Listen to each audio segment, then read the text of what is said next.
Ahango po tayo muli ng ating pagbasa sa Ebanghelyo ni San Mateo, Kabanata 7, mga talata 7 hanggang 12. Noong panahong iyon, sinabi ni Jesus sa kanyang mga alagad, humingi kayo at kayo bibigyan. Kumanap kayo at kayo makasusumpong. Kumatok kayo at ang pinto'y bubuksan para sa inyo. Sapagkat tumatanggap ang bawat humihingi, nakasusumpong ang bawat humahanap, at binubuksan ang pinto sa bawat kumakatok. Bibigyan ba ninyo ng bato ang inyong anak kung humihingi ng tinapay? Bibigyan ba ninyo siya ng ahas kung humihingi ng isda? Kung kayo na masasama ay marunong magbigay ng mabubuting bagay sa inyong mga anak, gaano pa kaya ang inyong amang nasa langit? Ibibigay niya ang mabubuting bagay sa mga humihingi sa kanya. Kaya gawin ninyo sa inyong kapwa ang ibig ninyong gawin nila sa inyo. Ito ang kahulugan ng kautusan ni Moises at ng turo ng mga propeta. Pagpalain po ng Diyos ang pagkabasa ng kanya pong mabuting balita. Mapapansin natin na tinuturuan ni Jesus ang ating Panginoon ng mga paghingi or pananalangin, pagsamo sa ating Panginoon. Medyo kailangan din natin itong gawin. Ang alin? Ang humingi. Pinangako niya na bibigyan ng lahat ng hihingi. Ano pa yun? Humanap. Sinasabi din niya na makakasumpong ang humahanap. At yung kakatok ay siguradong pagbubuksan. Kung ang isang tao ay nagiging masama, pero pagdating sa kanyang mga anak ay nagiging mabuti silang magulang para sa kanilang mga anak. Tingnan ninyo, may mga masasamang tao pero mababait para sa kanilang sariling pamilya, sa kanilang sariling mga anak. Alam naman natin na ang Diyos ay Diyos na makatarungan, hindi siya masama. Siya ay napakabuti. Kaya ibibigay ng Diyos ang anumang bagay na hihingiin natin sa Kanya. Kaya ang dapat nating gawin ay huwag tayong mag-alinlangan. Dahil ang Ama nating nasa langit ay napakabuti. Puntahan na po natin ang pinakasusing salita ng ating pagninilay. Sapagkat tumatanggap ang bawat humihingi, nakasusumpong ang bawat humahanap, at binubuksan ang pinto sa bawat kumakatok.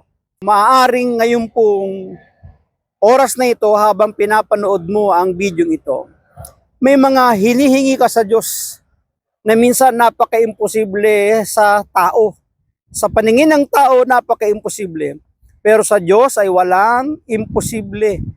Ang kailangan mo lamang gawin ay paniwalaan mo na ang lahat ng iyong hihingiin ay pinaniniwalaan mong tatanggapin mo. At kapag naghahanap ka, dapat pinaniniwalaan mo din na makakasumpong ka. At sa bawat pagkatok mo, dapat pinaniniwalaan mo din na ikaw ay pagbubuksan. Bakit? Sapagkat meron tayong mabuting amang nasa langit na ibibigay ang lahat ng ating mga hihingiin. Tulad ng isang balo na hindi natutuyo kailanman ang bukal ng grasya ng Panginoon. Sa mga probinsya, madalas nakakakita tayo ng mga balon na pag panahon ng tag-init, kahit anong salok mo, wala kang makitang tubig. Pero ang totoo, sa pinakailalim noon, ay meron pa rin dumadaloy na tubig. Meron pa rin tubig. Tuyo sa ating paningin, pero sa ilalim niyan ay meron pong bukal. Kaya nga kapag umulan ng kaunti, di ba, bumubukal talaga ang saganang tubig. Kahit sa mga poso nga minsan kapag binobomba natin, parang wala pero patakan mo lang ng kaunting isang tabong tubig, buong barangay ay makakaigib. Ganoon kasagana ang ating Diyos kung atin lang paniniwalaan at sasampalatayanan. Tulad ng isang balon na hindi natutuyo kailanman ang bukal ng grasya ng Panginoon. Walang hindi kayang ibigay ang Diyos sa atin at pinakikinggan niya ang lahat ng ating mga pagluhog. Naririnig hindi naman siya bingi. Hindi naman siya katulad nating tao na kapag may humingi ng tulong, deadma. Ayaw nating pakinggan, naririnig pero ayaw nating dinggin. Gusto nating takpan ang ating mga tainga, hindi man literal na tinatakpan pero hindi natin pinapansin, o di ba? Idinudulot niya sa atin ang mga grasyang mas higit na makabubuti sa atin kaysa sa mga biyayang ating hinihiling. Pero dapat pa rin nating tandaan, kahit napakasagana ng biyaya ng Diyos, ibibigay ng Diyos ang bawat ating hinihiling kung ito ay makabubuti para sa atin. Siyempre, kung ang hinihingi mo ay hindi makakabuti sa iyo, alam ng Diyos na ikapapahamak mo, hindi niya yan ibibigay. Pero bibigyan ka ng mga bagay na ikabubuti ng bawat isa sa atin. Kasi nga, mabuti ang ating Diyos makatarungan ng ating Diyos. Hindi niya tayo hahayaan na mapahamak.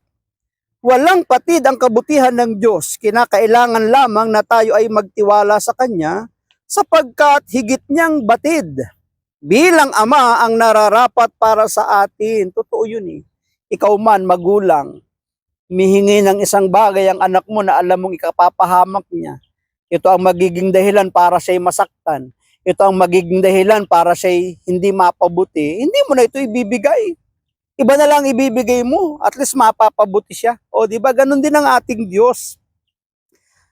Siya'y mabuti at tapat. Magtiwala tayo sa Kanya sapagkat walang nakalalagpas sa Kanyang paningin. Ang kapakanan natin, ang laman ng Kanyang puso. Totoo yun. Ang kapakanan ng ating Diyos, ang laman ng ating puso. Tatandaan po natin nang ang bayang Israel ay pinalaya ng Diyos sa kamay ng Paraon. Yung kanilang lakbayin papuntang lupang pangako ay ilang buwan lang nilang dapat lakarin yun Pero ilang taon nang inabot. Napakahabang panahon. Bakit naman sila matagal na nakarating sa lupang pangako? Kasi nga inilikot-ikot sila ng Panginoon. Inilihis sila sa panganib, inilihis sila sa mga kaaway, inilihis sila sa tiyak na kanilang kapahamakan. Kaya nang dahil sa kanilang pag-ikot-ikot sa Ehipto, ang tagal nila, dahil sa kanilang pag-ikot-ikot sa disyerto, matagal sila nakarating sa lupang pangako. Bakit? Mas alam ng Diyos ang makakabuti para sa kanila. Ganon din sa ating buhay. Maaaring sa tingin mo parang iniikot-ikot tayo ng Diyos at hindi dumarating yung ating hinihingi. Hindi tayo nakakarating sa ating pupuntahan. Alam mo, mas alam ng Diyos yung alam mo, yung alam natin. Mas makabubuti ito para sa atin. Iniiwas tayo, inilalayo tayo ng ating Panginoon sa tiyak na kapahamakan. Yun ang ating pong paniwalaan.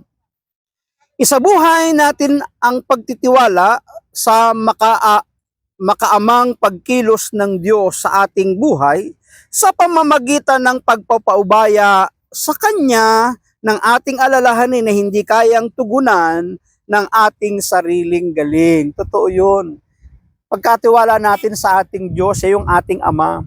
Siya ang makatutugon sa ating mga pangailangan. Hindi sapat yung ating kakayahan, yung ating karanasan, yung ating karunungan, yung ating impluensya, sapagkat siya lang ang nakababatid ng talagang kailangan natin. Maraming salamat at pagpalain tayo ng ating Panginoon. Ang akin lamang palaging sambit, hayaan natin ang Diyos ang palagi ang mag-Diyos ng ating buhay. Bye-bye and bye-bye!